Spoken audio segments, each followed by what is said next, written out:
We okay? All right. Welcome, everybody. On behalf of the P.R. Reed School of Journalism, we're happy to have you here at the year 2010 Journalism Week. It's my pleasure to introduce Melissa Farlow, our guest speaker for this evening. Melissa is a freelance documentary photographer whose work most often focuses on people, land, and culture. She started out in newspapers, working for the Pittsburgh Press and the Courier-Journal and Louisville Times in Kentucky.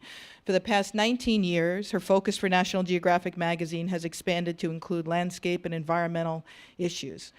Her range is wide and deep, producing stories on Kentucky thoroughbred horse country, Alaska's Tallgrass National Forest, wild mustangs in the American West, Frederick Law Olmsted, invasive species, and more recently, mountaintop removal in West Virginia. I first met Melissa and became aware of her work nearly 20 years ago at a documentary workshop. I was a student, even though our ages are very close, I was a late blooming student.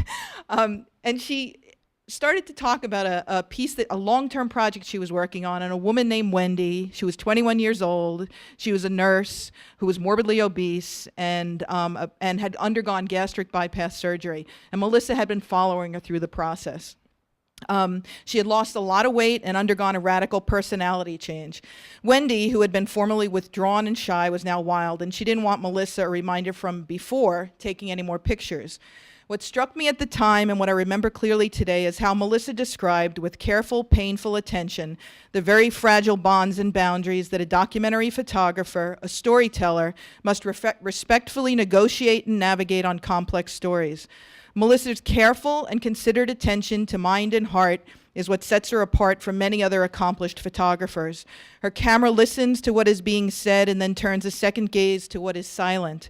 She goes to the mountaintop to make coal removal pictures and brings back a flood of displaced voices. And I think when you look at her work tonight, you'll see that where the pictures are just, they move you, and I mean, they're really, they hit you visually and viscerally in a really profound way, that there's an intimacy in her work that's really lacking in a lot of other stuff that we see flooding by on television screens and in magazines. So it is with great pleasure that I welcome Melissa Farlow. Thank you.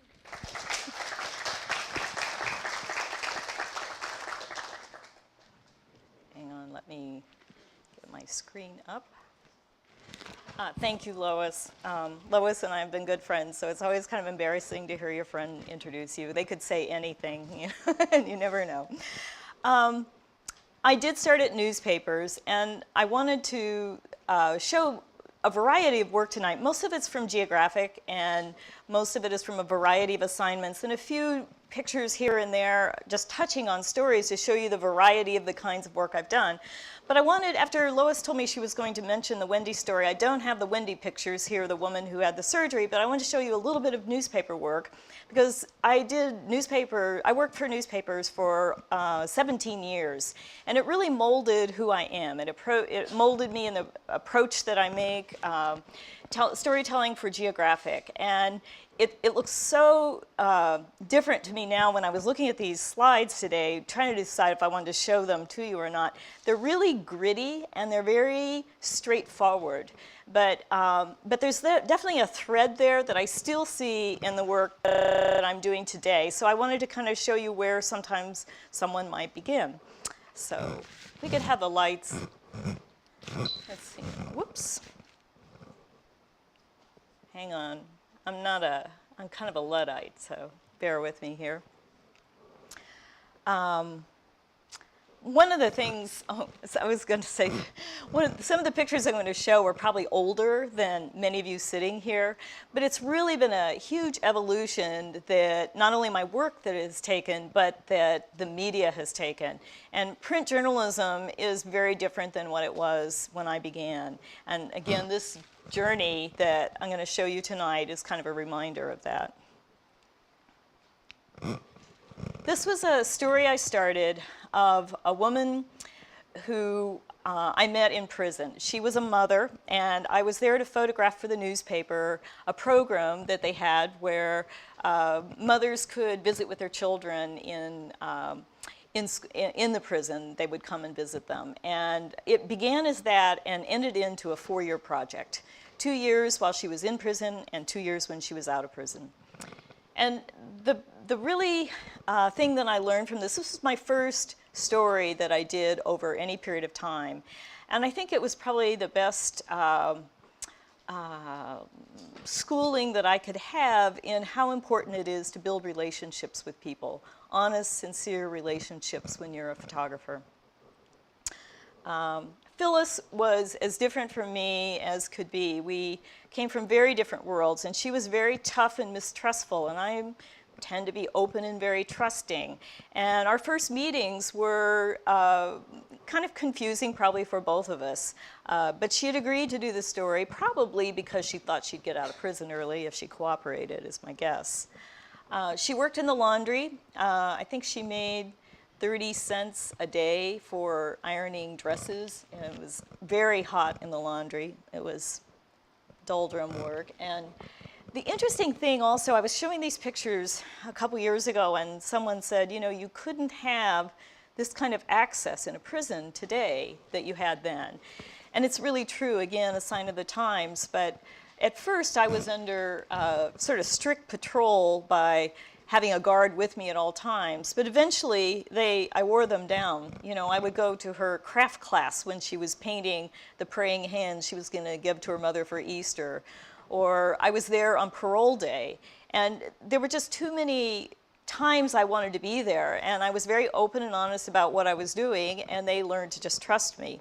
So I just followed her really throughout the prison. And I'd tell them when I got there, and I'd tell them when I left. And I'm sure they had their eye on me, but you would never have this kind of openness in a prison today to photograph. This is when she's going to the parole board to plead her case that she's been good. And I interviewed her after all of these pictures were made, and I remember when she saw this picture, she said that she was praying, "Please, Lord, just let me get out of here."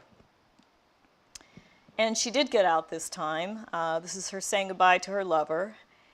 And then when she got to the gates, the day that she was let free, no one was there to meet her. She had been talking about her son to me the whole time, at that point it had been about a year and a half, that she'd been in prison, and couldn't wait to be united with him. And it was the most huge disappointment in the world that on the day she was finally free, her son wasn't there. I spent some time with her. Actually, she ended up back in prison. This is her second time out. And this time she stayed in the sort of metropolitan Louisville area and found her father and started trying to reconnect family roots. This is her with her son. This is actually her with her son the first time.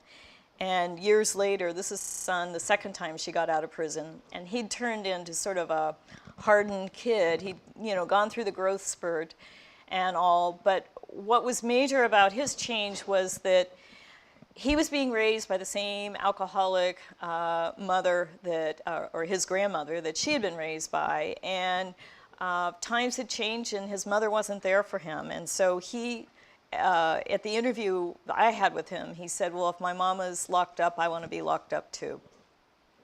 So he was in a reform center at the time. And Phyllis was really lost.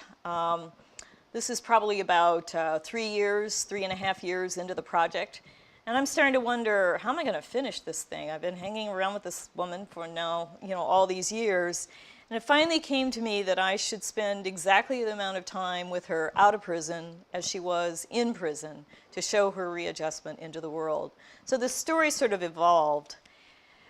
She got accepted into a program to learn to be a nurse's aide or in training in a nursing home. And here she's learned to take temperatures and make beds. And this is the first positive thing that had ever happened in this woman's life. And I saw a physical change in her, just the way she looked.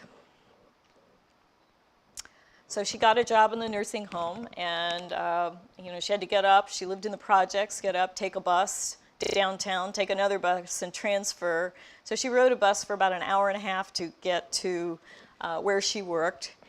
And she built friendships and relationships with the people that she worked with there, and she loved the older people. I wasn't there, but there was a sad ending to this in that a violent patient hit her, and her past of handling things with violence came back, and she hit him back before she even thought about it. She knew that this was wrong, and so she went to her supervisor and explained what had happened, and they then at that point were compelled to fire her, and so she never got another job. So at this point in the project, when I ended it, like I said, it had been 2 years past, and she looked for work for another 6 months with no luck. And living with her friend in the project, she told me there was one way in and no way out. I haven't thought about this, I'll tell you later, but that's the last story in this.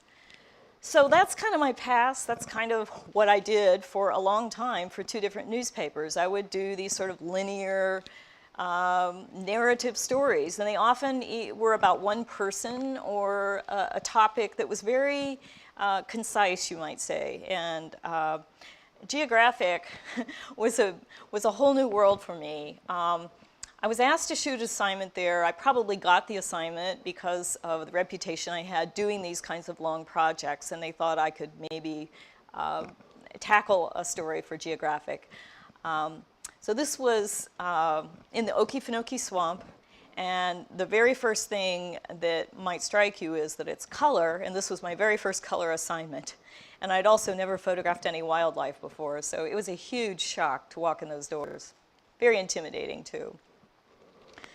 So when people think of Geographic, they often think of very exotic locations and, you know, traveling around the world on great assignments. And a lot of my assignments that I've been assigned or have made proposals for have taken me to very distant lands like West Virginia and Ohio and New Jersey and North Dakota and places like that.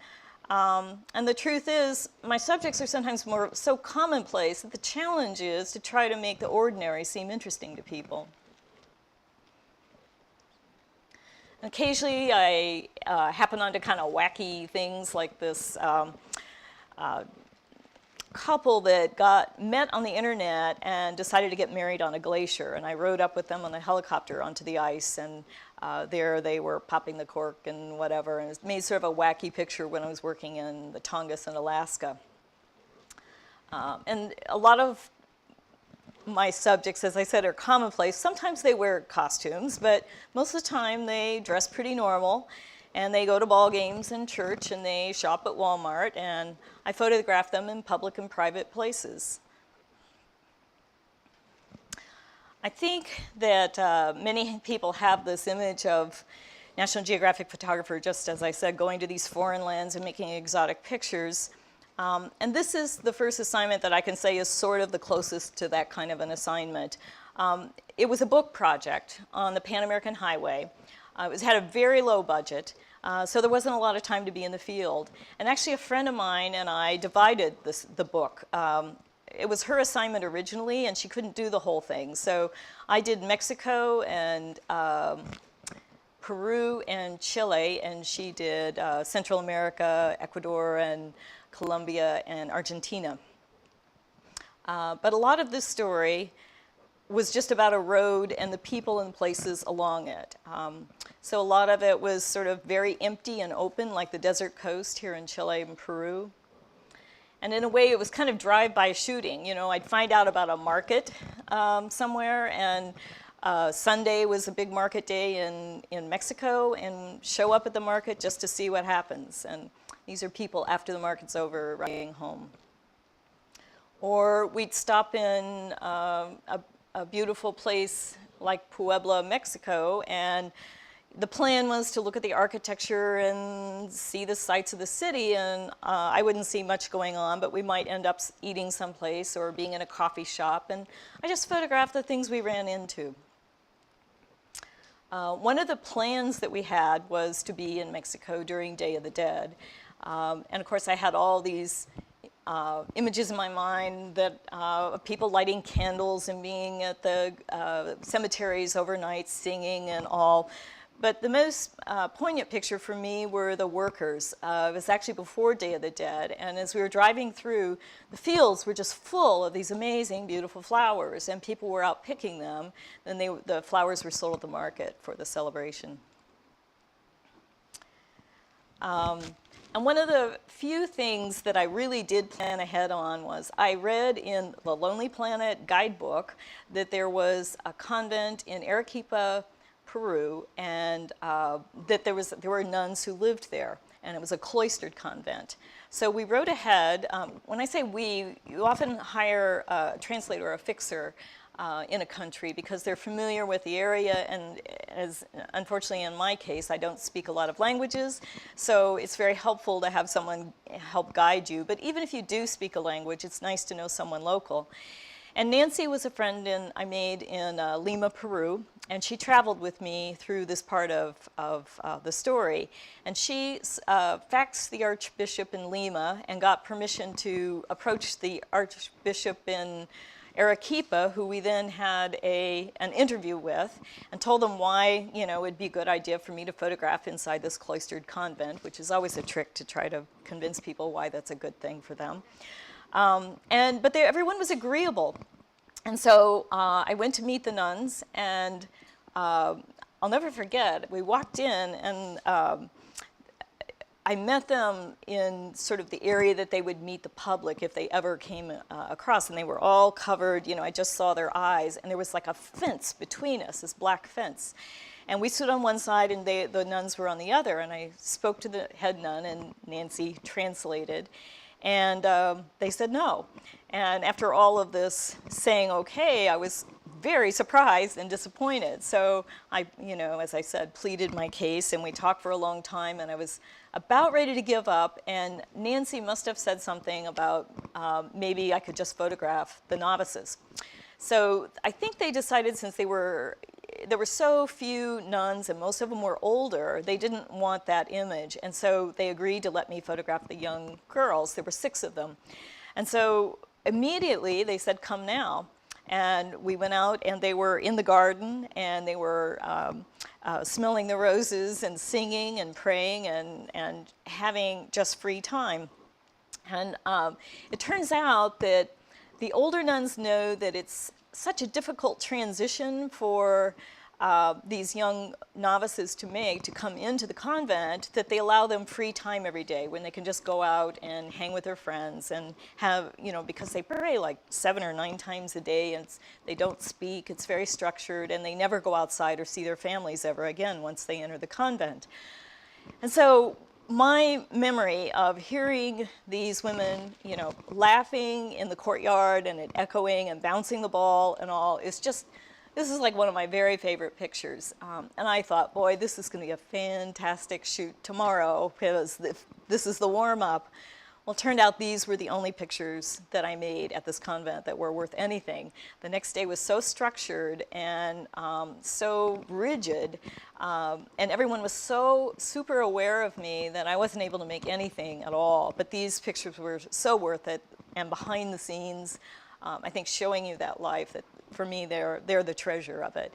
But I think the lesson in all this is, I have a friend who says, you make your own luck. And I think planning ahead and having plans to go on a certain course, but being open to the spontaneous things that happen, are the way these stories come together. Besides people, another theme that has evolved for me is shooting landscape. And I had no feel for photographing beautiful land at all until I started working for Geographic. And it's important for them, it's a magazine about geography. And so it's important for them to sort of spread the word and show how beautiful these places are. So this is a story that was just about, they wanted no people in it at all. It was just about the seashore, the rainforest, and the mountains. Those were the 3 separate ecosystems. And so I spent time hiking and driving to places and looking at lookouts and waiting for the right weather and just photographing the different moods and different seasons that happened while I was there. You know, it turned from winter to the spring, snows melting and making these lush green flowing rivers or streams, and I'd get glimpses of wildlife sometimes through the leaves. And this story made me really slow down, and I had to carry a tripod, which I had never really liked using at all, but it turned out that the tripod can be your friend and not just this heavy thing that you're carrying around all the time. To be able to take long exposures, to be able to shoot in dark situations, and have quality to the pictures was necessary in this. And what I kind of came to grips with at the end of this story was that the importance of shooting these beautiful landscape pictures, which, as I said in the beginning, had no meaning to me, was that I thought if I could share this beauty with other people, then maybe there's a reason that people will want to take care of these lands. Had to sneak in one picture of people. So I have just a few slides here. Lois visited me on this assignment, and I think she was shocked. But this was also a landscape story, Landscape and People. It was about the Meadowlands, which is the most impacted wetlands in the world, in the US. And the premise of the story was, if you can save this wetlands, then there's hope for wetlands everywhere. But New Jersey was a strange place where you could canoe in what was almost like the wilderness, but the Empire State Building was in the background.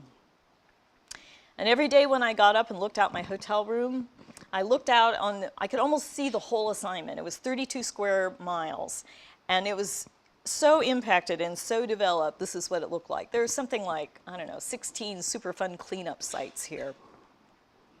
Heavy impact by man. And so I had a difficult time with this assignment. It was actually the hardest one I've ever done. I think a photographer with a sense of humor, with more irony, would have probably done a better job. But I tried to humanize it, and I found a duck hunter who was waiting to blast away ducks. And it's one of those things, I don't think the camera captured it. It's New York City skyline is in the background. You can see actually the World Trade Center there. Traffic was backed up behind me, and I could hear this roar of Friday night traffic coming out of the city on the Jersey Turnpike. And the Rolling Stones were warming up for a concert at Meadowlands Stadium, which is on the other side of him. So all this wilderness was humanity. But I was never able to put it in one photograph, so it was always sort of a source of frustration to me. As I said, many of the stories I've done are about land. This one was on the Bureau of Land Management.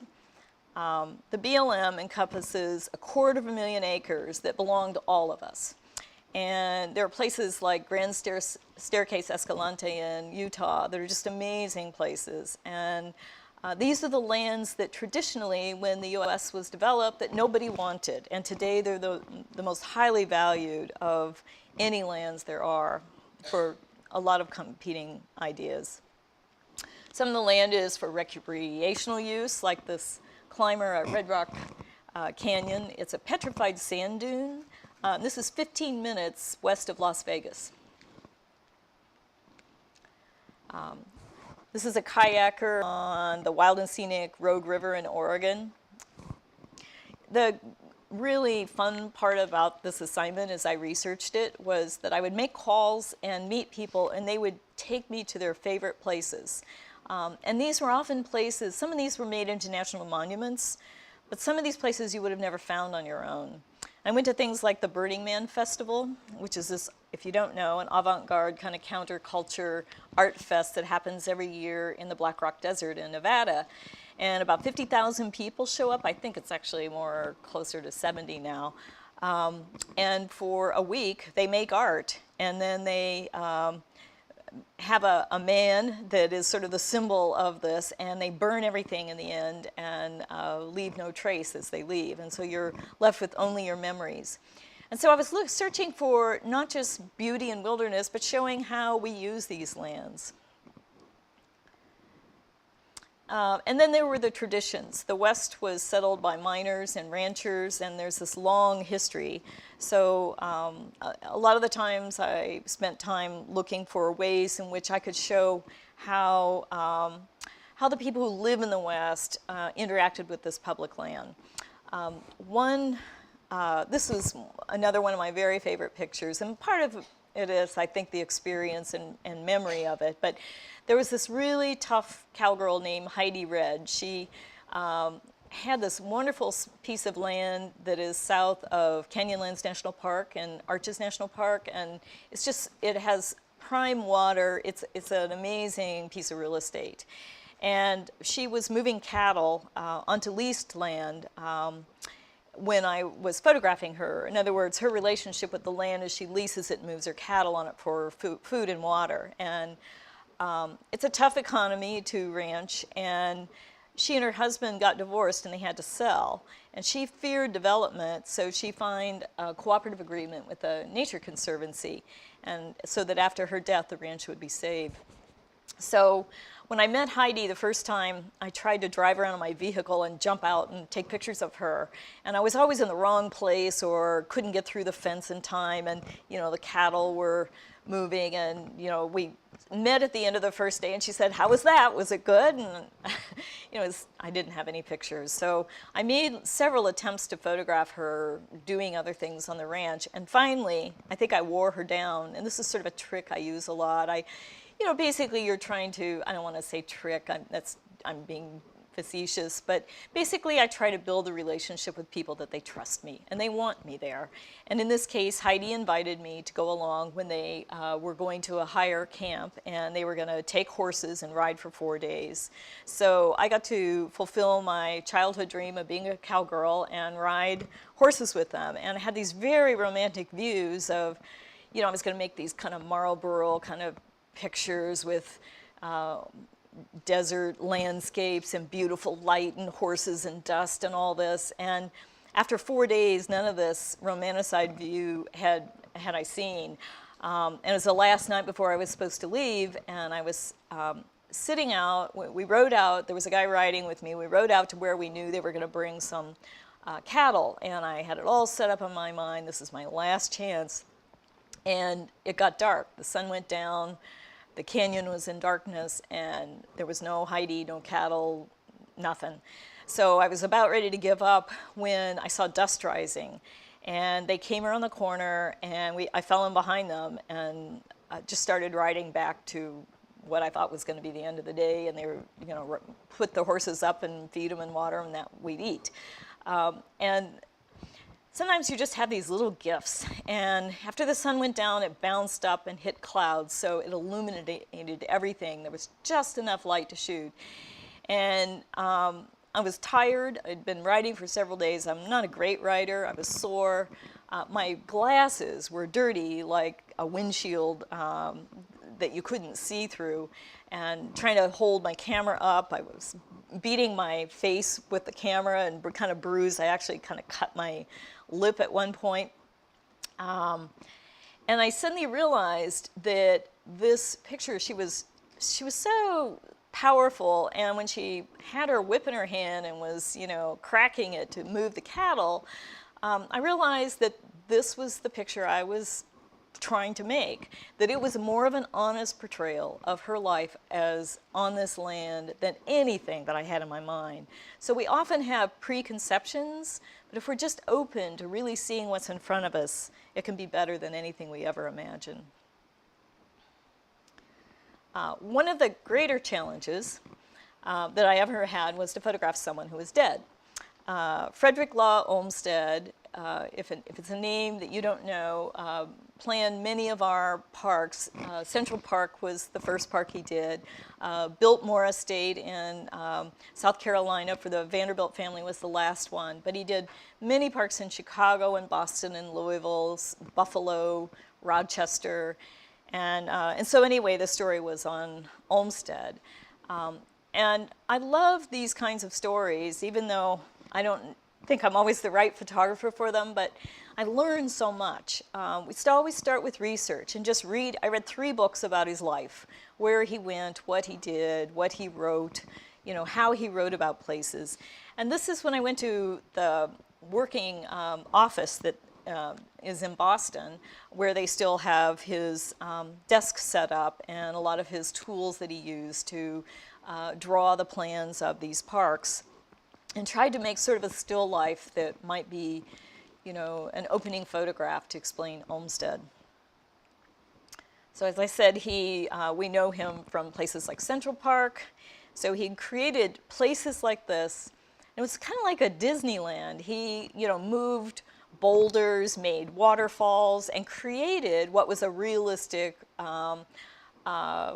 landscape.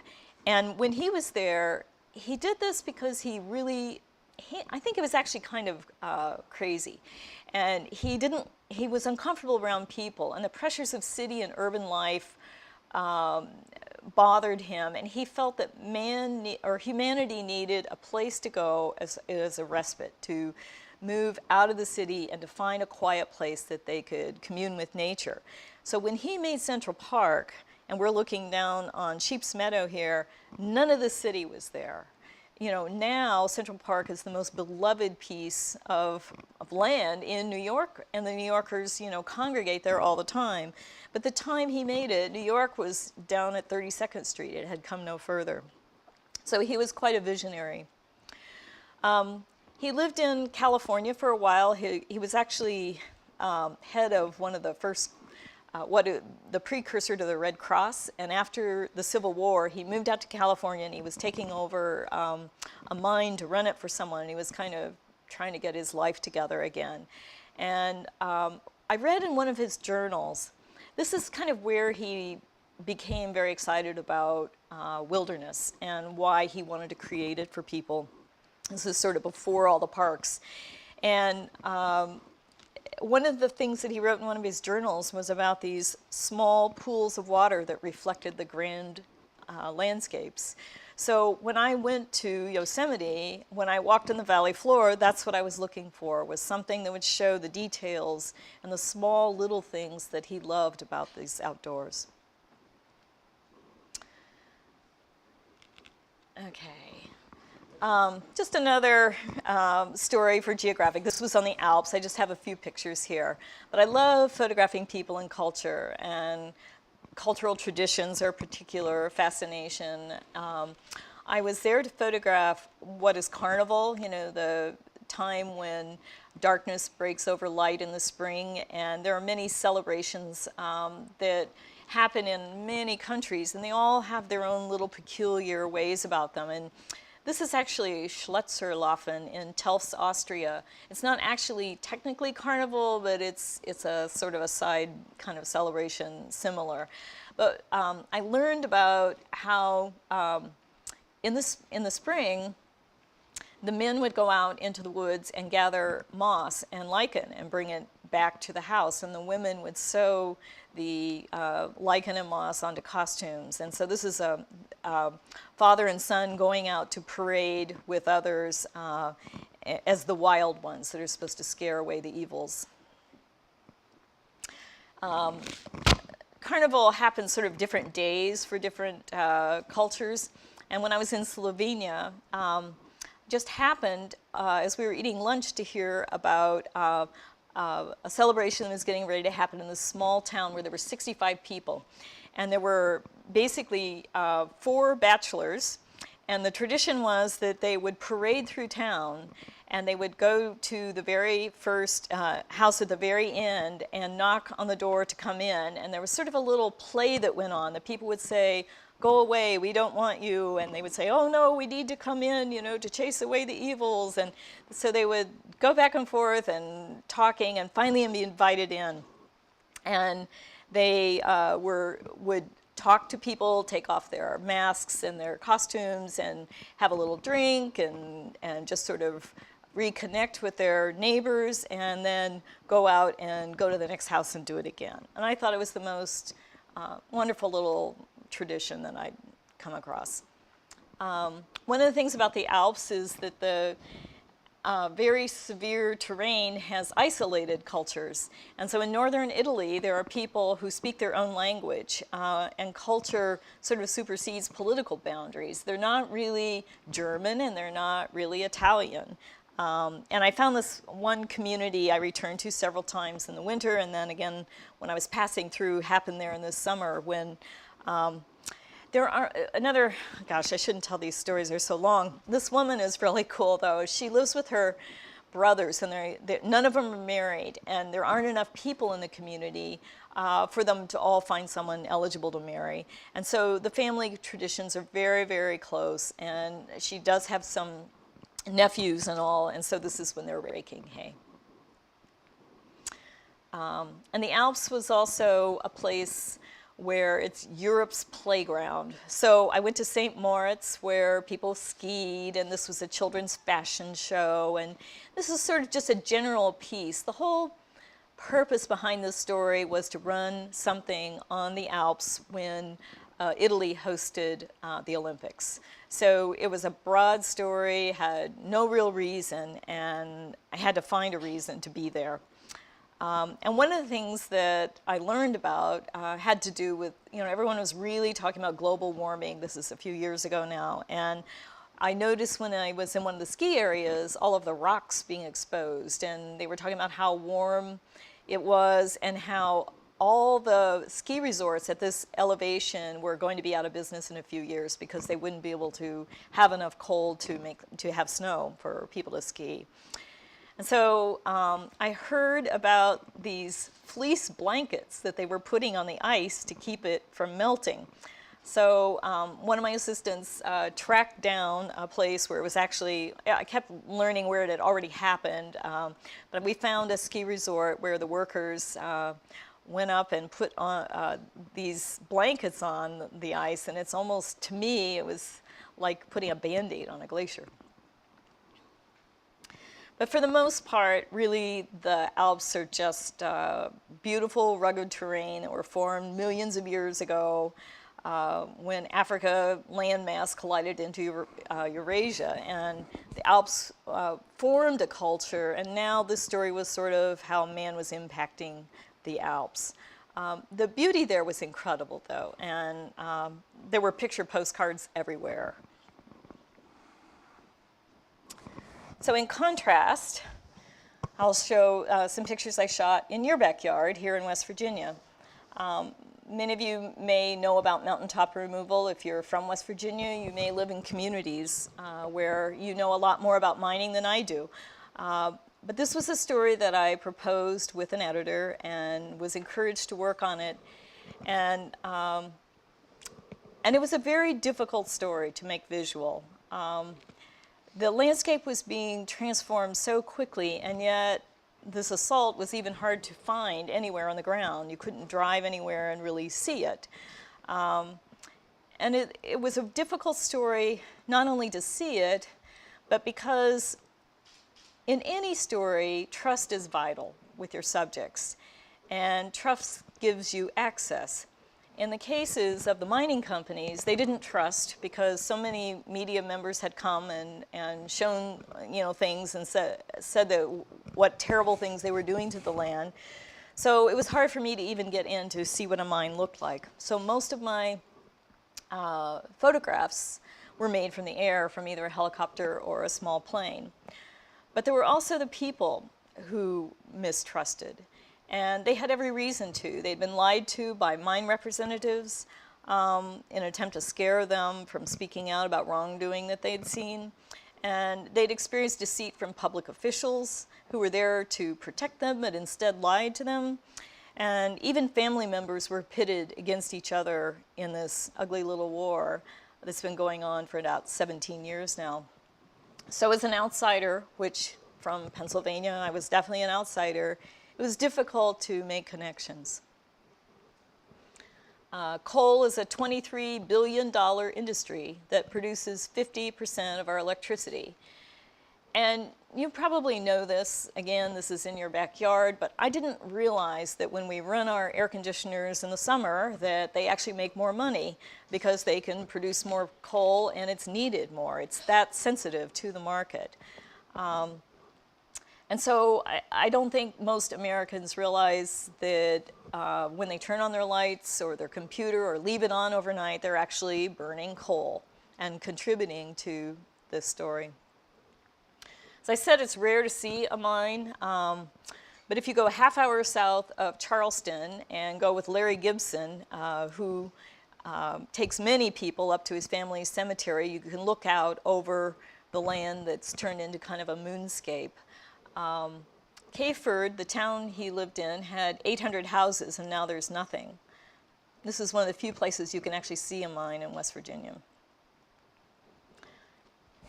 Hobet 21 is another mine in a nearby county. It's 12,000 acres, mostly hidden by trees from the road. If you look in the lower part of this picture, you can see a little road and you can see a house. It gives you any idea of the scale. This was a mine owned by Arch Coal. It runs 24 hours a day, 7 days a week, blasting away the mountains in people's backyards.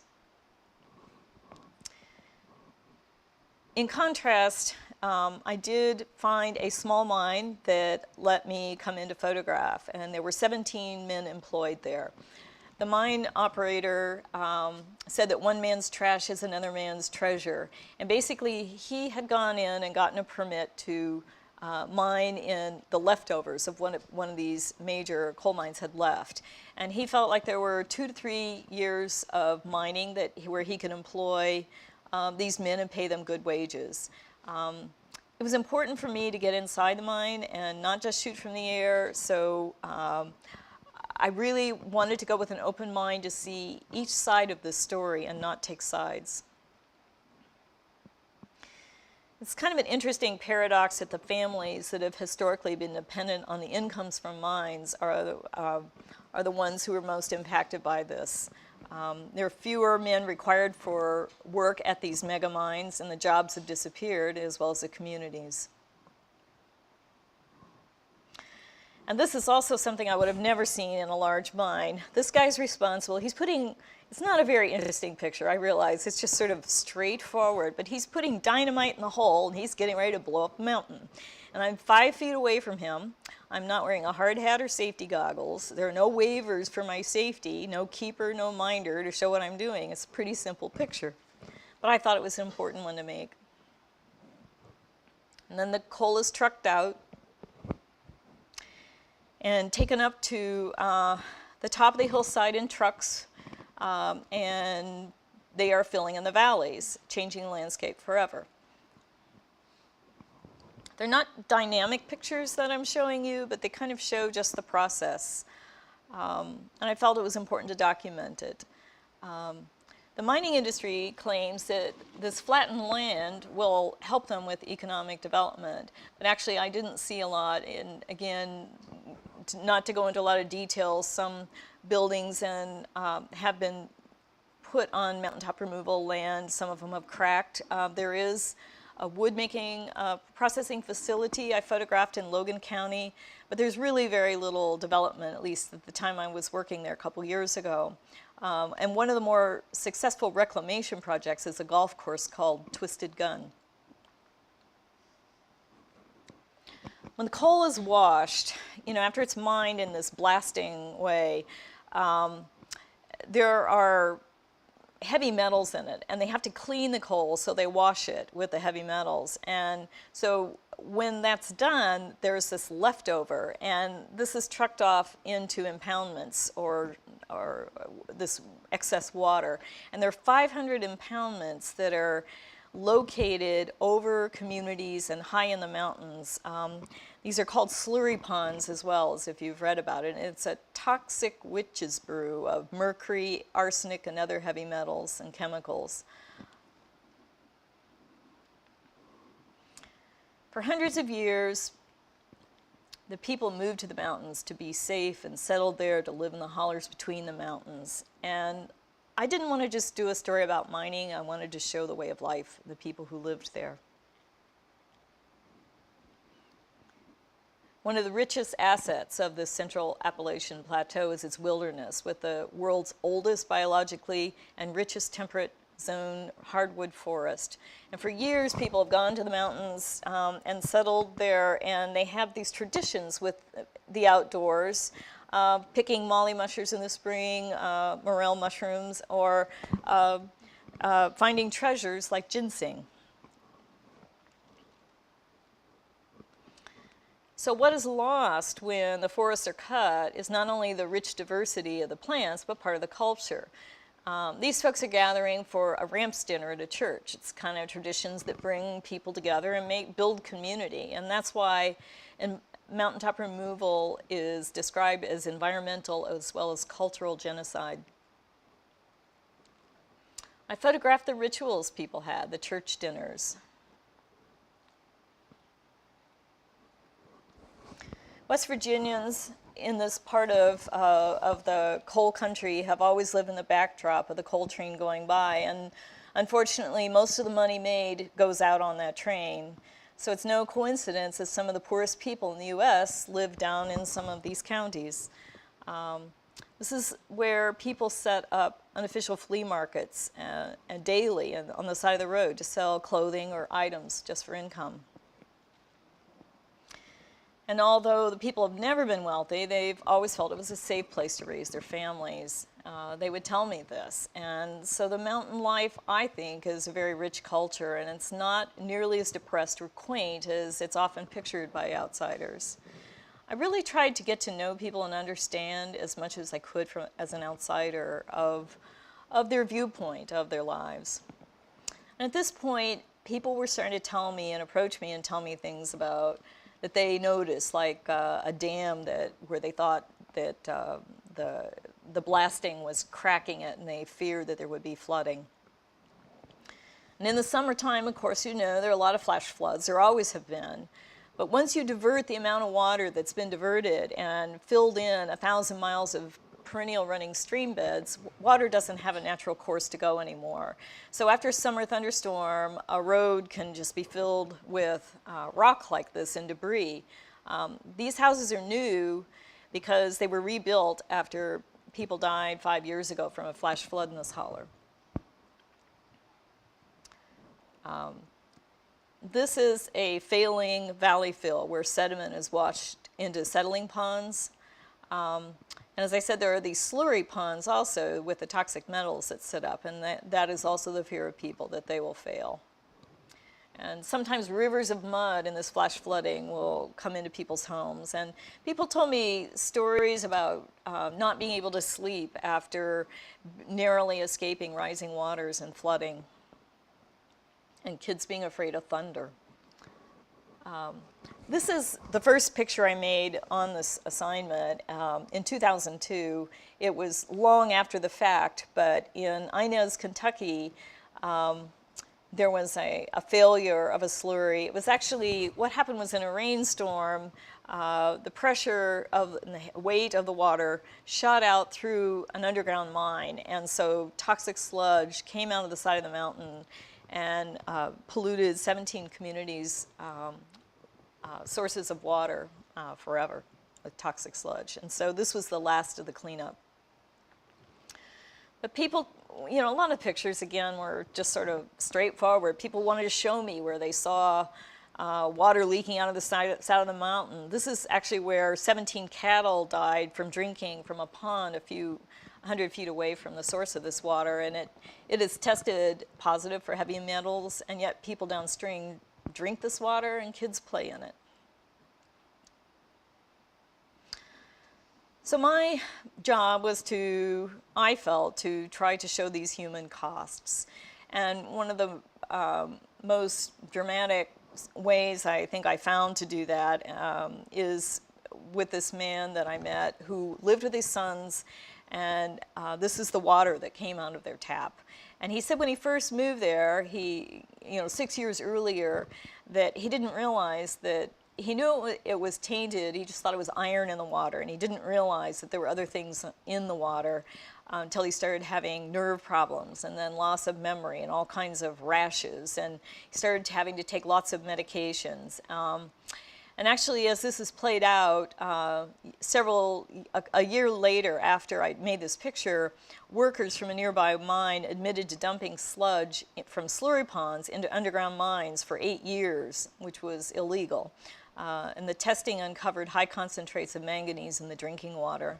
So until the people began to get sick, they didn't even realize it was a problem because the health department just tests for E. coli and other kinds of contaminants. Whoa, sorry. Just a second, my mic is gone. There, I think. So mining has pitted friends and neighbors against each other, and I met this group of women. You know, there are a lot of women activists in these communities, and in Sylvester, a small town of 152, almost all of the citizens banded together in a lawsuit, and not one of these people had ever sued anybody for anything before in their lives. But armed with video evidence and photographs and testimony from the residents, they proved their point that their town was being assaulted by a coal processing plant that caused growing health problems. And although they won the suit, little changed after that. But it was a moral victory. I met a lot of activists. This is Judy Bonds, who's one of the more outspoken and courageous women.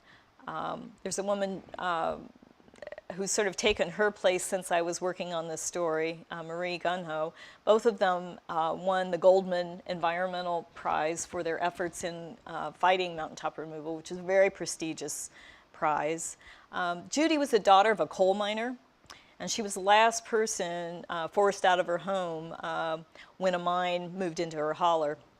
She formed Coal River Mountain Watch and organized neighbors to take on the coal companies. Her life had been threatened a number of times, and she was the target of ugly attacks from people hired by the mines to harass her. In every story, I look for something that I call sort of the heart and soul of the story, and I found it in Mudd, West Virginia. This is a small community that is almost gone. And life is unbearable for those who chose to stay. The mines can legally come within a few hundred feet of a home. This is the Cottle Miller family. They've been in the town of Mudd for several generations, and they were the last holdouts, and they were in the direct path of that mine. In a convoluted scheme, I won't go into the details, the coal company intimidated some of the older relatives and swindled the family out of their home. The company bought the parcels of land until they were able to force them out, and when they tried to take it to court, the judge decided that it was in the coal company's best interest to have this land. So they went on to the Supreme Court, and during the time I was photographing, the family members would come back to the family homestead to have family reunion dinners where everyone pitched in, and you know, it was just they were, to me, like embodied the goodness of the people who lived there. And this family fought the court, and they were told that they would probably lose every penny they had, but after 2 years, they won the right to keep the house and 25 acres. But the stress was too much for one of the brothers, Thurman. He was a retired school teacher, and he'd built his house. He wanted to retire in it and live out the rest of his life. He'd planted his garden, and the blasting and the dust and all of the threats were just too much pressure. And he signed a letter of intent to sell his home by the mine. This was the last garden that he was there harvesting. And Laverne and Thurman couldn't take the blasting, and so they packed up all their goods and they bought a house in town. And Thurman told me that it took the mining company only 125 years to force the Cottles out of Mud River, but they finally did it. And Mudd's not the only town that's gone. It's hard to even estimate the number that have disappeared. There are countless schools that have closed, and post offices, and there are abandoned churches and boarded up storefronts throughout the mountains. And once the communities are gone and the houses are empty, the mine employees take what is left of value, and then they burn the houses down, leaving no trace. And the crime of all this is that it's estimated that 20% of the mountaintops are leveled by the industry's own estimates, the current levels of production. West Virginia's coal in this area will only last about another 27 years, and it's all going to be gone. So this story is one that I think that journalists need to tell, this kind of story. I think we have responsibility to put a human face on some of the issues that surround us. I don't really believe that these pictures changed anything or really had much effect. My hope is that it might make people stop and think, and that's why I show them at forums like this when I get a chance. But I think one of the things that I can say I did was I gave some of these people hope in their struggle, and I think I was a voice for them so they felt they were heard.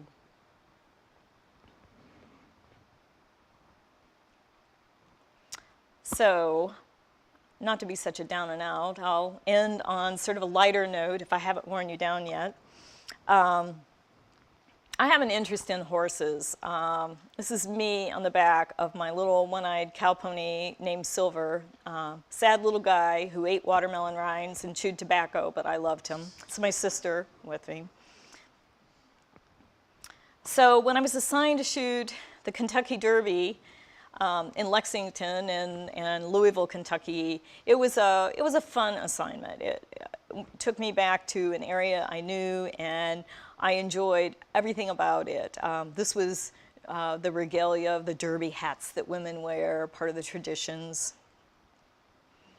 And during the derby race, at Churchill Downs, I set up cameras by remote to try to get a dramatic picture.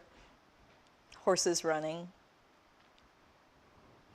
But I really kind of enjoyed everything about this assignment. All the people whose lives were connected. This is Pat Day. He's a jockey who won about 8,000 races before he retired. And he's a member of an elite club of professional athletes who keep almost inhuman weight restrictions that most Americans couldn't pass.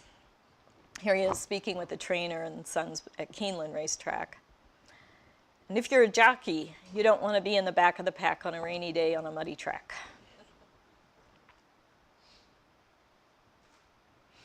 Bluegrass area is rich in tradition, so I was looking for ways to show that and some of the lores. And this is one of those lawn jockeys you see. They're painted to have the same color as the racing silks of the colors of the farm. And this all traces back to Jocko Graves, who stood guard over George Washington's horses and froze to death holding a lantern in his hand. He was known as the faithful guardsman, at least that's the story behind it, they say. But going to these farms, whether they were wealthy ones or small little ones, it was fun to be behind the scenes, and that's part of the fun of being a journalist, is getting to see things that other people don't and be a part of the life. When I was in Kentucky, I photographed a $72 million racehorse that lived in a stone barn with chandeliers in the cupola. Ironically, my husband, Randy Olson, who's also a photographer, was photographing in Sudan where people only had leaves to eat. As I said, I always look for the heart and soul of the story, and this is Smizer West. He's the man you saw a moment ago walking out with the lawn jockey in front. But he was this 92-year-old man who still went out to the barn in the middle of the night when the guards would call him to sit when a horse was being born, and he would sit. So this is kind of like the delivery room wait. And that embodied to me the care and the love that these people had for the animals. But this is just kind of a light little story about the dreams and hope of having a spirited foal that'll grow up to win the Derby. But some things don't change, and from my love of horses, another editor I've worked with, Kathy Moran, encouraged me to make a proposal about mustangs, wild horses. And so I'm going to show a few pictures. I can show you like the pictures of horses that I think are beautiful. I'm going to show you a little video in a moment of that and let you end with that. But the people who take me to the places and introduce me and give me access and show me where to go and tell me the ins and outs of how to do a story are the people who make it happen. I couldn't do any story without the help of some of these folks. And so what I wanted to do was explain a little bit of who these people were on the story, and also to show you a little bit, you'll be curious about how I made some of these pictures, and I thought I'd show you a little behind the scene. The first thing I had to do was figure out mustangs and their behavior, how they communicated and what their actions meant. Even though I'd been around horses and had a pony, I really didn't understand horses. And one of the greatest problems about photographing wild horses is that they're very difficult to observe. They have a huge fear of man from a very conflicted relationship for many years, and they have a flight or fright instinct to run from predators. So there are many times that I drove to states and waited where I was told, you can see horses here. I would wait by the water hole for hours only to see them from a distance with a long lens as they ran away. So my first stop was to North Dakota, to the Cheyenne River Sioux Reservation, where I met Karen Sussman. Karen is the director of the International Society for the Protection of Mustangs and Burros, which is quite a mouthful. It's ISPMB. And this was an organization that was started by Wild Horse Annie. You see, in the 70s, there were a lot of horses in the West, and they were just roaming, and many were mistreated. People liked them, but they thought nothing of shooting them or gathering them up for slaughter and sending them off to eat them.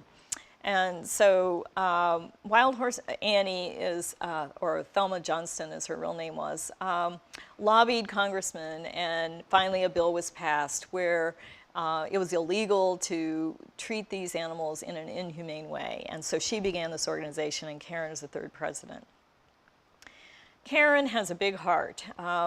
She loves her horses. She raised these two foals in her house. It was before I met her that she was feeding them with bottles. But Buttercup was abandoned by her mother, and Beauty's mother had died. And she raised them in cold February in North Dakota. I have so much admiration for Karen. She has saved 4 herds of horses that would have been slaughtered. These stallions that are fighting are part of the Gila herd, and their DNA goes back to the Spanish conquistadors from the 1600s. They've been tested, and it's a very, very pure bloodline that they still have. I had always said that if an animal was big enough and slow enough and walked out in front of me and stood there, I would take its picture. But I never had the patience for wildlife, and it was with Karen that I learned after hours how to predict behavior and how to be fast enough to capture it. And I learned how to approach animals so they weren't afraid of me, these horses. And not every herd was approachable, but there definitely were herds that had not developed the fears, and I was able to be around them and be very close, especially the curious little yearlings that would come up. I'll never forget one morning when we went out at 5 a.m. and it was so foggy we couldn't even find the herd. It was another hour we were wandering around, and finally I heard a whinny, and we were able to find them so I could photograph. And that was kind of an interesting day because the horses, there was a lot of activity, and I think because of the fog, some of the studs were taking advantage of it to sort of hide and fool the stallion and try to steal mares, because that's what the name of the game is. This is Kitty Lawman. She trains mustangs on her ranch in Oregon. She's kind of a horse whisperer type of person who trains with a technique that she learned from her grandfather that's very gentle. And she has several mustangs, and her 2.5-year-old daughter rides some of the mustangs that she trains. Her 5-year-old son Tanner, who like his mother, wins competitions and wants to be a horse trainer. These are the O'Tooles in southern Wyoming, and they own a horse named Dot that they were taking me out to see here. And Dot was a horse that they bought in an auction that had been trained by prison inmates, and he saved a Peruvian shepherd's life when the weather turned. nasty in the red desert and the winds blew and the snows came. The man was very cold and near death, and he remembered that he'd been told to drop the reins and the horse could find its way home. And so that was the story of this horse and why I was there to photograph him. It's a horse a writer found. This is Diane Nelson. She was rounding up horses in the late 70s with her husband for the Forest Service, and their idea was that they were going to get a stallion and breed it into some of their stock. And the Forest Service shot 27 of the horses that they didn't think would be adoptable or usable. And she was horrified. A few years later, she was helping round up again, and they got about 300, and it was decided that about 80 of the horses were unadoptable and going to be destroyed. And she was so upset remembering how she'd heard these shotgun blasts and seen the dead carcasses. She couldn't take it, and she said she'd take them all.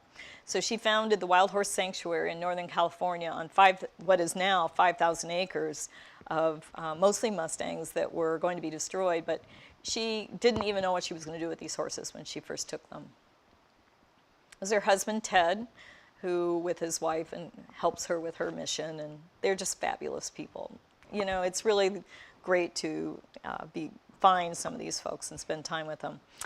This is where I photographed a horse named Phantom, who has a great story.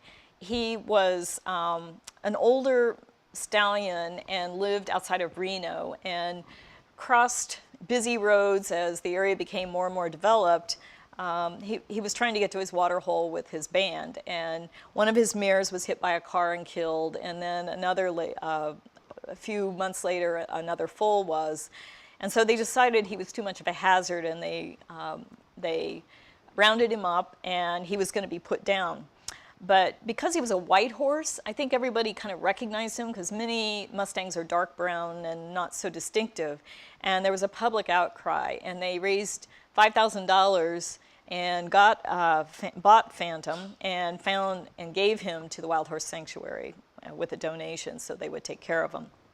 And so I was there about a week after Phantom had been released, and he was still fighting and testing with some of the other stallions at the time. And I've been told that after I took this picture, nobody has seen Phantom since. He is, the 5,000 acres is fenced, but it's very rocky terrain, and he's believed to be just hiding with he's very wily and hiding with his band. So, oh, wrong one. Whoa, sorry. That was not a horse. Techno glitch. On this story, this is Randy, my husband, and he shows up sometimes to help me on a shoot, as I do with him, and I conned him to coming in out west and helping me go out to these water holes. And he's very good with technical equipment, but we set up what we call a camera trap, where we would put the camera up and it would set up with a laser beam, and the animal would break the beam, and we'd leave it sometimes overnight or for several hours and come back and check the cameras when we weren't around. So, basically the horses took their own picture. One camera also was an underwater housing remote, and it was hardwired, so sometimes I sat in the bushes and like I did during Derby Day and just wired and fired it by remote. But it was my editor, Kathy Moran, who really wanted to see what it was like at these water holes. So this is me setting up one of those cameras. Even though Randy could have done this probably pretty easily, I had a pride that I didn't want to rely on him, so I was determined to make this work. And I practiced this picture in a friend's backyard where I would pretend I was the horse going through to try to break the beam to figure out how to use the equipment. So there's a lot of testing that goes into making a picture like some of these. You don't just know how to do it, or at least I don't. But we would just come back and wait to see who came. And sometimes there were really funny things. Whoops. On there. Like this one horse just came back and forth and was like smelling the cameras. And some of the horses that broke their beam were curious about the sound of it. You could just tell they would come closer and closer to the camera as it was firing. The best situation that I could shoot a lot of horses was what the BLM calls a gather. Basically, they're removing horses from public land, and they set up a corral and fences, and they allow you to come in with long lenses, and you wait for the helicopters to drive the horses in. It's a very controlled situation.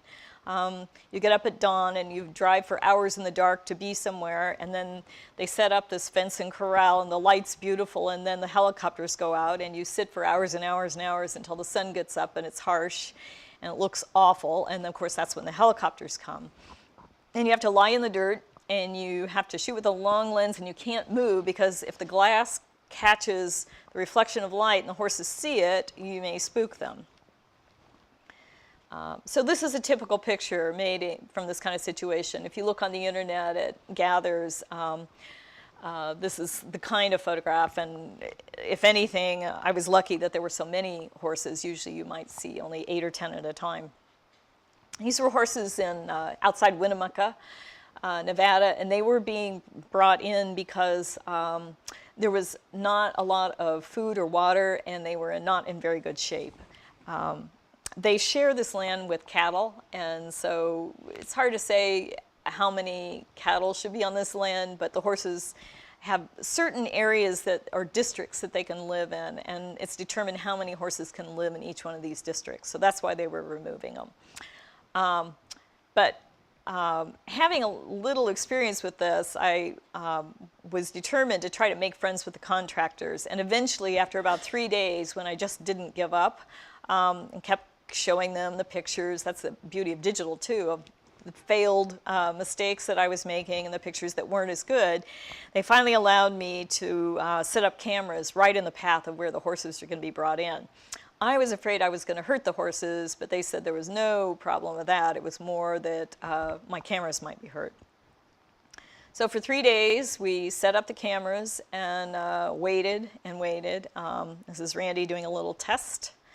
And there were a lot of mistakes. In this case, you can see 2 of the cameras in the back. And once the helicopter would go over, all the brush would be blown off, and you had to run down and cover them up again. And then sometimes you just couldn't find a good place to put some of the cameras so that they wouldn't be seen.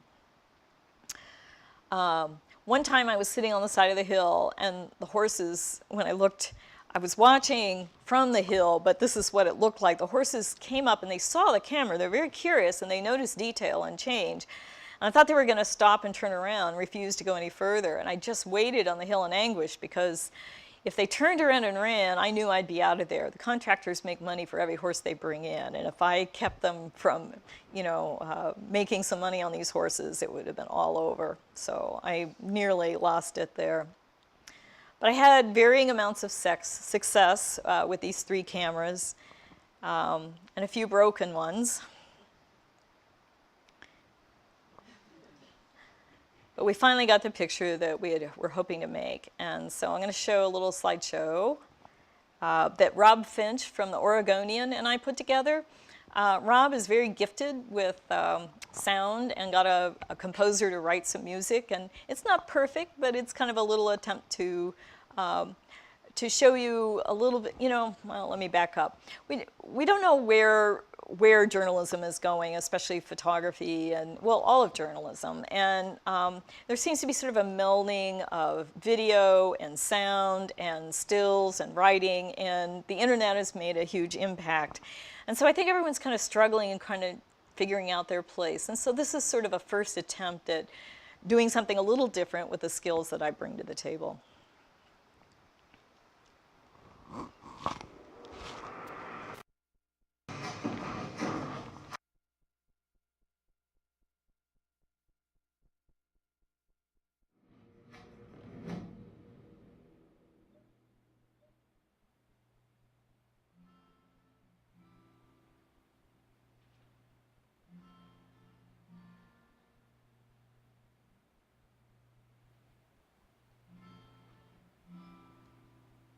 there's a calmness and a stillness and a nature about some of these horses that that you feel is from a different time.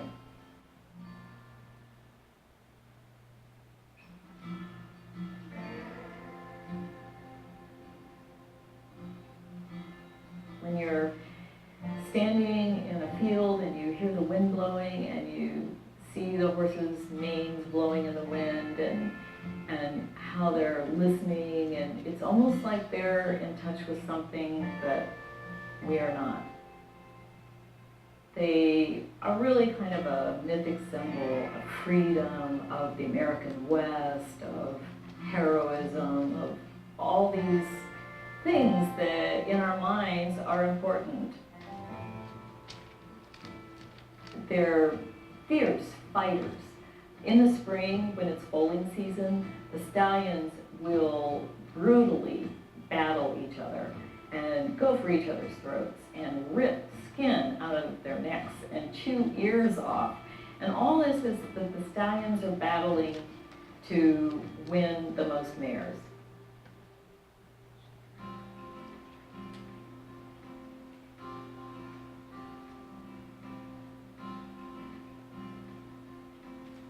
I sort of became a part of the herd in a strange way.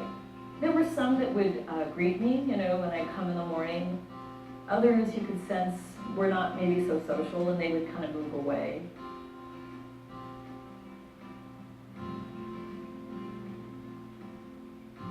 They definitely are sensing whether you're a threat or not. You move slowly, and there's a lot of hours of just being there.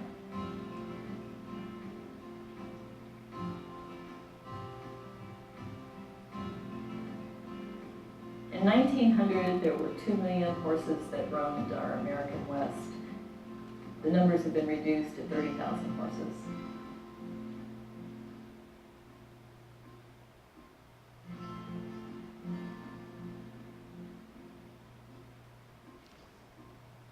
There are so many threats to the horses. There's energy exploration, wildland fire, cattle grazing, drought, urban expansion. The numbers are getting smaller and smaller as to who can live in these wide open spaces.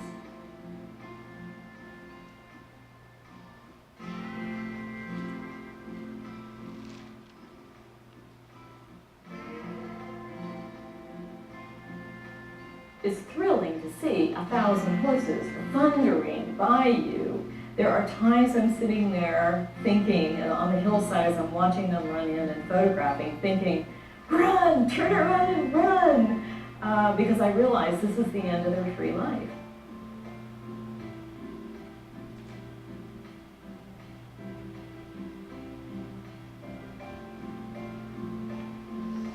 I hope that the photographs will help people understand horses, and I hope that the photographs will make people care about these animals.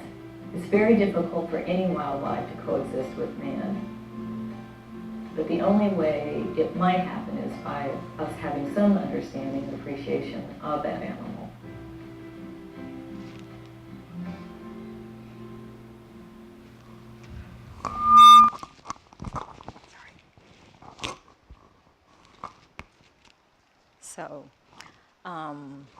So Lois, should I end there?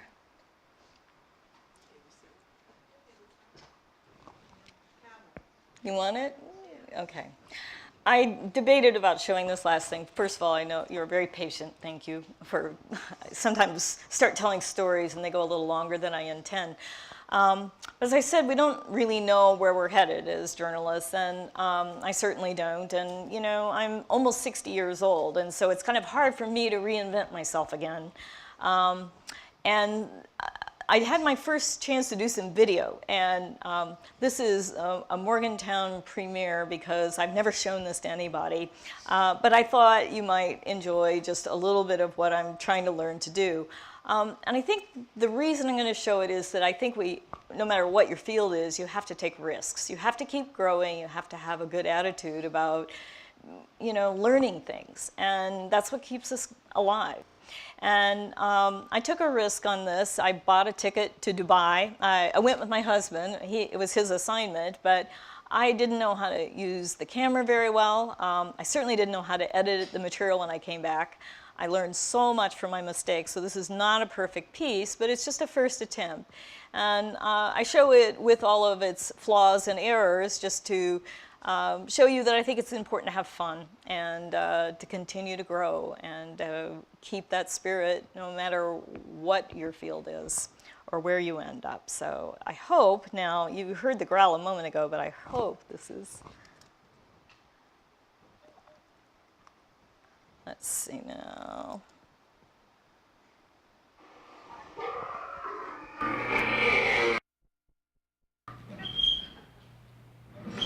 A male camel is kind of disgusting when they're trying to attract female camels. They gurgle and they foam at the mouth, and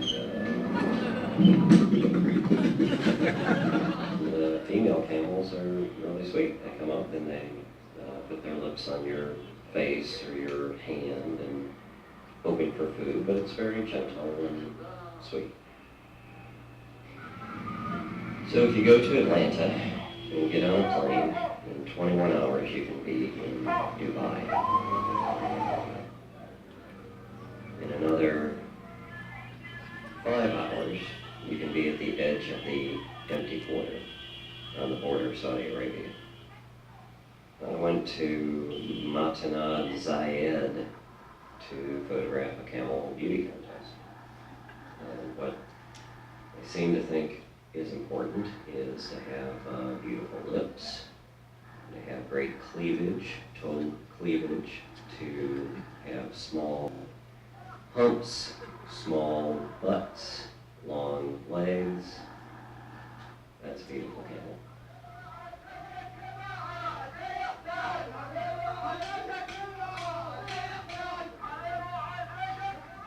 So this camel contest is attended from all over the Arab world. Many of them walked their camels. If they had to do a number of border crossings that were complicated, they trucked their camels in. But it's a month-long event, really.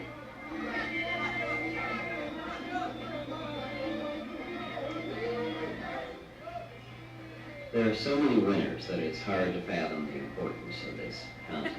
But it is family prestige and honor that they value more than these large cash prizes. The contest is more a celebration of a long tradition, the tradition that an Arab has with a camel.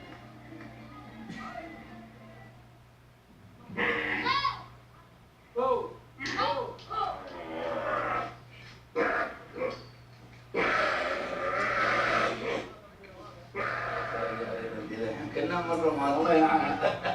At the end of the day, they gather in their tents or sit in the sand and tell stories by the campfire. And even though they look like a simple nomad sitting beside a large herd of camels, every single one of those camels can be worth $17 million.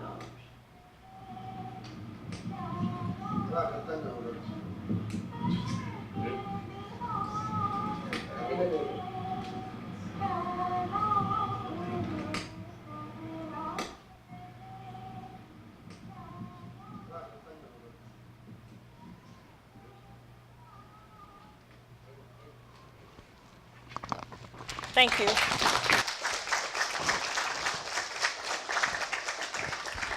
Sure. So, if you have any questions about anything or comments, yeah? I was just wondering, did you actually write this story after you were done, or were you specifically just all photo all the time? Did you actually write the story? Which? Did you just go photograph, or did you actually write the story in National Geographic? Oh, you mean any of the stories that I've done? Yeah, did you actually tell the story? No, I never have written any stories for Geographic, but there is a lot of writing involved. You often write proposals. I write extensive captions. And I also write sort of a narration for all of these stories. You know, anytime I would show a story to the editors, I might show 50 to 70 pictures, and I arrange them in a narrative and present it, kind of like I am with you, but a lot more detail and not really about the background of what I did, but more about what the story is about. So there is a lot of writing involved, but I don't write for the magazine. I actually think that there are probably more gifted writers in the world than myself, and I think it's hard to do both. And there might be certain kinds of stories and talents where certain people can do both, but even doing video and stills, which is what I plan to do at the camel contest, I found very confusing and hard to do both. So I think it's hard to be a... Like one follow-up question with that then. Have you ever been dissatisfied by the story that was written after you've taken those photographs? I've had different experiences. I've had writers that I worked with where there was a lot of collaboration between the two of us, and we shared ideas back and forth, and I felt like the end result, you know, they write about the things that interest them, and I write about the things that make the photographs, but they are kind of interwoven, and in the end, you know, I think they tell different stories, visual and word-wise, but I think they give a complete story. And I've had a couple of experiences that weren't so pleasant with writers that either didn't want to work with me, or we didn't connect particularly, or our interests were very different. So yeah, I've had a couple that I wasn't so happy with, but I think in general, I try to always be open to the suggestions that someone is doing, and it can be varied experiences, though. I think it's best when we do connect. But you know, a lot of that is from working at newspapers. I worked with writers and you'd go off on assignment together. In the field at Geographic, you're usually alone. It's very rare that you're there with a writer. I think a kind of trip or a kind of an assignment where that would happen would be if you were off on, like Randy was in Sudan, and they went into the north, and it was very difficult to be there to get access. And another time he was working in the Congo with the Pygmies, and in both those cases, I think the writer was along at least for part of it. And a lot of it is the trip is expensive, and if you're going to hire someone to take you, you know, the resources have to be pooled. But you know, a writer can wants different things often than a photographer does. A writer may want a wealth of background and long interviews, and you can do a lot of research of history beforehand that become part of the story. But a photographer needs the here and now at this moment, you know. And so if the light is beautiful or something very pertinent to the story is happening, I need to be in the moment photographing it. And so sometimes it's difficult, I think, for a writer and photographer who aren't sensitive to each other's needs to be together. It takes a certain personality and respect for each other also. Questions? Yes? When you got a broad assignment like the Alps story, or just have a broad idea for a story, how do you kind of funnel that down into something that is visually interesting or that you think your editors would want, I guess? Well, the question is how you make a broad story like the Alps into something that's cohesive and has direction that the editors are interested in. There's a lot of planning that happens before you go. I do a lot of research. I read online, I read books, I watch films, any media or any information that I can gather beforehand is sort of putting together an understanding of a story. And then I make a lot of phone calls and do a lot of email now also with people and try to get contacts and learn more. But it's when you get there is when things can change, and that's when your plan can change. But generally, you and your editor work together to sort of have an idea of a direction of where this story is going. And again, at Geographic, the writer and their editor are doing the same thing. And hopefully our editors are talking to each other so that it all gets sort of coordinated. And in cutting back costs, it doesn't happen quite as often, but they usually have, in the past, would have a meeting where the writer and photographer come with all their editors, and we hash out any ideas for the plan of how something will go. So everyone kind of knows, you know, the direction, but it is hard when you have a broad story. I mean, I think, I'm not sure the Alps was all that successful. I think I just sort of I showed you a few of the things that interested me the most out of it, but it was sort of, what's the point? You know, it's sort of, here it is, but I don't think it was really probably a successful journalistic point with issues or anything. Does that answer? And then I guess just having, if you find something while you're in the story that interests you, how do you decide whether to stay with your previous plan or to follow? Well, you're always in communication, and it, you know, it's a relationship that you have with an editor, and some editors want to be very hands-on and part of the process of determining what you're doing and if you change gears, and they want to be a part of that. And some editors are very happy that is in trust that if you're following your instincts, and if you wander this direction, that, you know, it's the direction or the right way to go. But we do try to stay in communication to explain those things, so it isn't just a surprise. And then there's another thing, part of the process, there's a halfway show. So midway through the story, the photographer comes into the office and shows what they've done so far in the story, presents it to a group of editors, and explains what else there is to do on the story, how much time is left, how much money is left in the budget. Sometimes at that point they kill a story. They don't like it at all, which is hasn't happened to me, but it's been, you know, it can definitely happen. It's always a fear.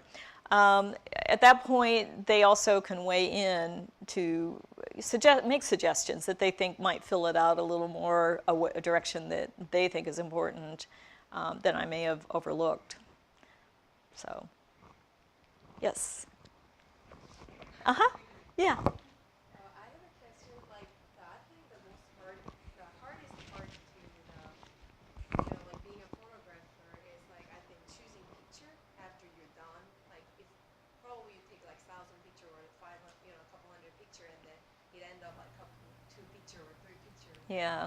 So, how you can choose the good picture, or did you choose, or your editor usually choose? Well, again, it's a relationship with an editor, but I think it's a combination of things. I mean, it was harder for me at the very beginning when I would have all this material and I didn't want to let anything go. You know, all the people were important, all the subjects were important, and even at layout, you know, it was very difficult to say this one won't run, this one will. It's gotten easier because I can see that sometimes it's more effective when it's leaner and only the strong images are in there.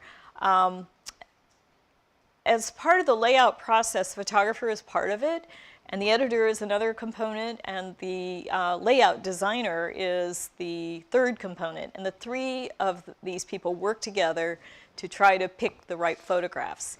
And so the way one of my friends who I've worked with a lot described it is the photographer is there to make sure that the heart and the soul of what they felt, you know, was part of the story is in that. The editor is there to make sure the right ones are chosen and that they aren't redundant and that kind of thing. And the designer is there to make sure that there's pacing. And so everyone has sort of ways in. So I can't say as a layout is ever always exactly what I want, but I certainly come to terms with it and I understand why choices are made. And it's funny, things that may have upset me at the time that I thought were so wrong, I will look back on and think they were legitimately good decisions. So I try to not let my emotions and to listen. You know, I mean, I have opinions, but they're not necessarily always the right ones. So I think it's important to be decisive, but I think it's open. It's, you know, people are affected by pictures differently and they mean different things to different people. Some of the pictures I showed you tonight meant different things to all of you. So I think it's, you know, if you're reaching a wide audience, I think having some other viewpoints can be helpful in the process. I'm not sure how relevant this is, but I noticed that while you were referring to what you do, you said you were making pictures rather than taking pictures. Is that right? I'm glad I said that. Well, I hate the word taking pictures because I don't want to feel like I'm stealing something. I think it's sort of, I want to be invited to be there often. I want to be allowed to be there. And so It's just like shooting is a word I don't like either. You know, shooting is sort of, sounds so aggressive and attacking, and I know that the camera is a difficult thing for people to get over when you first put it to your eyes and you're making pictures and being with them, but I think that they can get over that, and it's all in your manner as to whether it is. I hate the word shooting, so making pictures and making photographs, I guess, is just to me, it sounds like a nicer way to refer to it. I don't know. It's not a silly question. I just don't know if I could answer it any better. You said that you had, I guess you said this is one of your first projects, or the footage that you got, the video that you got. Uh-huh. Is one of your first, is that one of your first endeavors in the video? Mm-hmm. Are you worried about the difference between what the message a still photo conveys as opposed to what the video conveys, and how it tells the story differently? You said that you had, like, you were uncomfortable, I guess, with doing both. Just how they pace each other. Well, I haven't sorted it all out, and for me, the video camera is another tool, but I don't multitask well, so I think just for me, it's easier to be doing one or the other, and I think I admire the people who can record sound and do interviews and put it with their pictures, and I think it can make them very powerful, the pieces that I see where people are in the field and doing that, but for me, it's still a new thing, and it's just difficult. But I think that sound can be really powerful. And I know that also people get very engaged in video, so it's just that I want to treat it like I do still photography, and that it's just natural. And I know that a lot of putting together a very successful video goes into planning, you know, so that it makes sense. If people enter, they exit. If, you know, you introduce information, it has, you know, an outcome. And so, you know, I'm just learning. I guess the follow-up is, why did you decide to take it on? I guess, why did you decide to take it on? Oh, I think everyone talks about it and wonders how it's going to affect things, and wonders if I wonder if I should be good at that also. But in a very personal way, Randy and I have spent a lot of months apart every year, and one of the things that appeals to me about it is it's something that perhaps I can do alongside of him. Actually, what's very funny is that this video was not meant to be with him as the narrator. There are two reasons it happened. One, he kept running in the front of my pictures and my video, so I had so much footage of him working, I thought, well, maybe I should work with this. And the other thing is, I never got a good interview when I was there. I was set up to a couple of times, and there were problems or noises, or it wasn't the right time, and I also had to leave a day early by accident, so I got back to the States and I had no narration. So I sat Randy down, a very unwilling subject, which is why his voice is kind of leaden and not the easiest to work with, but I had to sort of chop it as tightly as possible to kind of weave this story. But, you know, the idea would be that between the two of us, maybe, you know, I think that there were things in my video that don't work. I mean, his stills are very strong. They're probably stronger than my video, really. But I think the sound and the color and some of the things that happen in the video make his still pictures come alive. So it'd be nice to be able to pair them. But that's just sort of a selfish way of trying to, you know, match our lives together. Yeah. When you go out to the field to take a picture, what is really the top question? What kind of things are you thinking, or are you feeling?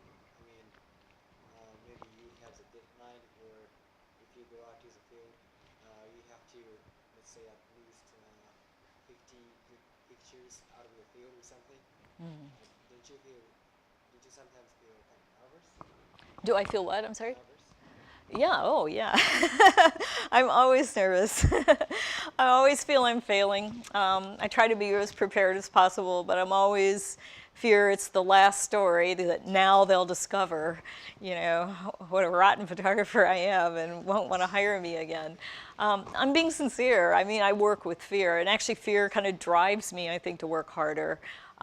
Sometimes in the beginning, I mean, it was a very kind of stroke of luck to be invited to have an assignment by Geographic. I had worked with an editor at a newspaper, and he suggested me for a story. And they try out people from time to time, but you never know, if you'll be successful, if you'll do what they want, and if you'll get another chance. So I've just been very fortunate. But I remember at times, especially the first couple of assignments, being paralyzed sometimes, just not even knowing where to start. It just felt overwhelming, and I certainly didn't feel that I filled the shoes of someone who, some of the great people that I would meet in the hallways at Geographic. I didn't feel I measured up.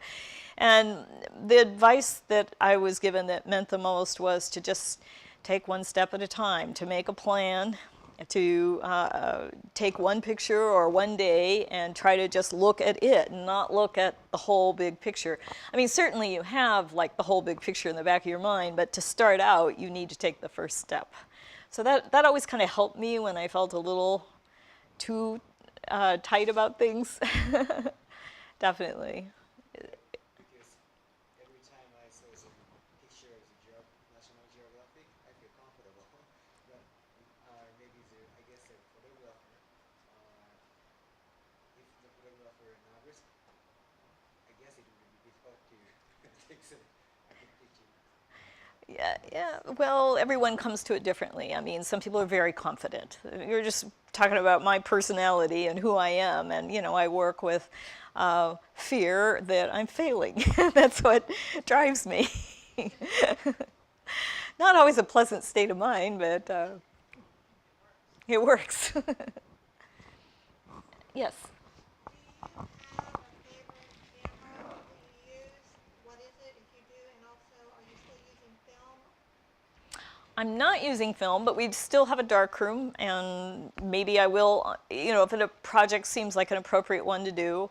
I used Nikons for years, and then when digital came along, Nikon was a little behind for a while, and for a couple of years we kind of held on, and we both switched over to Canon. So I use a 5D, now a Mark II with a video capability. I usually carry one camera and have one lens, and it's a 24-105, and that's my standard lens. And I have other equipment in the car or nearby, but I find myself weighted down with equipment. And sometimes, depending on like the horse story, I would sometimes have a long lens on another camera that I would have two.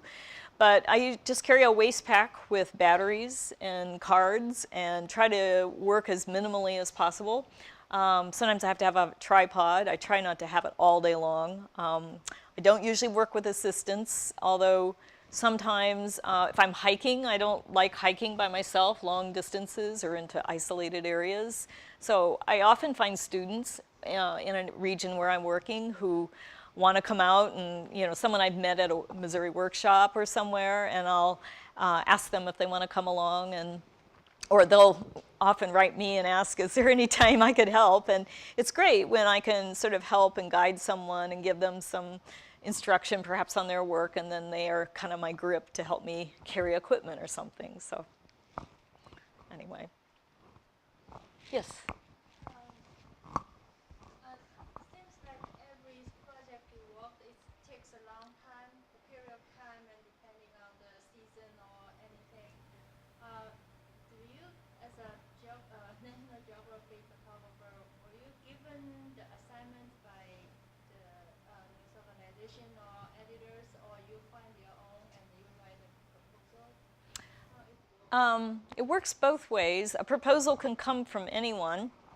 And I've had, I can't remember if it's 2 or 3 accepted, I think 2. I've probably written a half a dozen more, not that many, that didn't pass the light of day, or maybe someday they'd be interested. So most assignments have come to me. I also think that doing a lot of work in America is not very appealing to photographers who work for Geographic. They want to go to exotic places. So I think I've often taken assignments that nobody else really wanted. But I enjoy them, and certainly I enjoy seeing other cultures and experiencing the rest of the world, but I think that it's also a challenge and meaningful to make pictures in your own communities or in your own country. And I feel sometimes I understand the issues more, so I've learned to feel that it's an important thing. I think in the beginning I wanted to travel everywhere too. I've forgotten the beginning part of your question though. You were asking something else and I kind of got off on part of it. Was there? Oh, well, I said I wrote some of the proposals, right? And you are the Oh, the time. you are the employee of the No, I'm a freelance. between photographer and the national the organization. How many like a permanent photographer they have, or they use abroad or freelancers depending on their specialty or. At one time, there was a staff. In fact, when I first started working there in 1991, there were, I'm trying to think, 3 vice presidents and around 35 to 45 people who had contracts, and there were probably another dozen staff photographers. And today, there are no contracts, there is no staff, and there are 47 vice presidents. I'm a freelance photographer, so my husband and I, are a 2-person company. So we operate independently. And Have you been China? There was a story the National Geographic carried about the Chinese northern cities, the heavy industry all closed because of the economy development. It was 2007 issue, and it's really impressed me because I'm from China, where are you from in China? Shanghai. I was in China a week before Tiananmen Square came down, and I haven't been back since. That was a China edition that they put together, and they had a number of photographers Fritz Hoffman is a very talented photographer who lived in China and just moved to the US actually after living there for 15 years, I think, and he was one of the main photographers on that. And my husband also worked on that China edition that they did. They just came out with a water edition now. So occasionally, about once a year, they have one major kind of story where the whole magazine is devoted to it. And that was, I think, what you're talking about.